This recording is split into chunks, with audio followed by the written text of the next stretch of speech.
Hello everyone, this is Lydia and I have a video response for Lilibeth Sarmiento. I hope I'm pronouncing your name correctly, Lilibeth. She's having problems creating her mold, so I figured instead of trying to explain it in the comments section, I would show her. And then after she views it, I will delete it. So I'm using Amazing Mold Putty, and for those of you who are curious, just search Amazing Mold Putty on YouTube and you will see what the product looks like and how to use it. I purchased mine from Michael's. It runs about $19.99 and I do use a coupon. And I don't have any more, or else I would, create a mold for you. But you can get all the information from watching the tutorials. So after rolling equal parts, you're supposed to, the hardest part is estimating how much you're going to need for the size piece that you're molding. That's the hardest part. So after you estimate how much you're going to need for your object, you're going to form it into that round ball, and then you're supposed to press your object into the ball. But that wasn't working for me. So what I do is, after I form my ball, I place the ball on a flat surface, and I use this here, and this is an acrylic block for your stamps. If you don't have this, you can use the plates like from a Cuttlebug. Okay, so you're going to need something that's flat. So I place my ball on my flat surface, and remember, you have, I think it's 2 to 3 minutes to work, so you have to work quickly.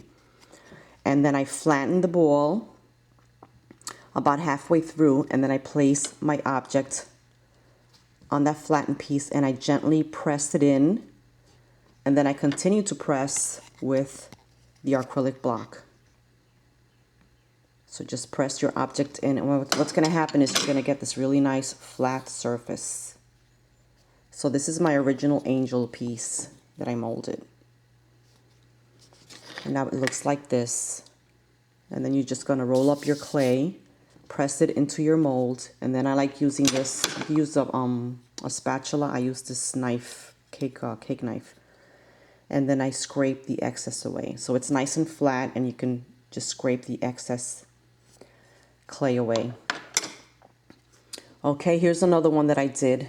This one didn't work out too well, and I had to redo it. But I'm not throwing this out because I molded a piece and it turned out perfectly. And then this was the second try, and that's what the back looks like. See, it's nice and flat because you laid it on a flat surface. And then this is the original that I molded. Now for the frames, I take my clay and I roll it like into a snake, and then I just tuck it in all the way around, avoiding this center portion, and then I scrape away the excess. Now for the clays that I like to use, I prefer Sculpey's Oven Bake, I think it's called. The packaging is blue, I believe, blue silver, and it has a chef's hat on it. And the reason I prefer that one is because when I remove my clay piece to bake it, it does not distort.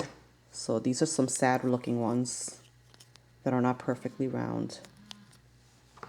This is a Martha Stewart one, and it turned out crooked. So that's why I don't like using the original Sculpey, because that's what happens. Because of the temperature here in Florida, it's hot and humid. Although I have air conditioning running, it's really, really soft. So when I try to remove the clay piece, it distorts like this. So I was experimenting because I don't want to, throw this away. It was $12.99, although I used a coupon. After I added, I rolled it up into a ball and I pressed it into my mold and I removed the excess. I placed this entire piece in the freezer for 10 minutes. This way it would stiffen up the clay.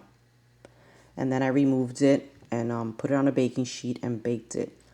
Now you're supposed to bake, go according to the directions on every clay is different. This one is 15 minutes per 1/4 inch of thickness, but I stink at measuring, so I just put all my pieces in the oven to bake. It doesn't matter what size they are. I set it at 30 minutes and they're done. And Laura, who's the Robin Laura, forgot hers in her oven for 3 hours and nothing happened. They did not burst into flame. They did not discolored, so I'm happy she did that because I was wondering what would happen if you left them in there for 3 hours. But like I said, I placed mine in there for 30 minutes. This one calls for, I think it's $2.75. Yeah, $2.75, 30 minutes. and then they're done. So I hope that answers your questions, Lilibeth. Post a comment down below if you need any help with anything else. Thanks for watching, everyone. Post a comment if you wish, and subscribe. Have a fabulous day. Bye.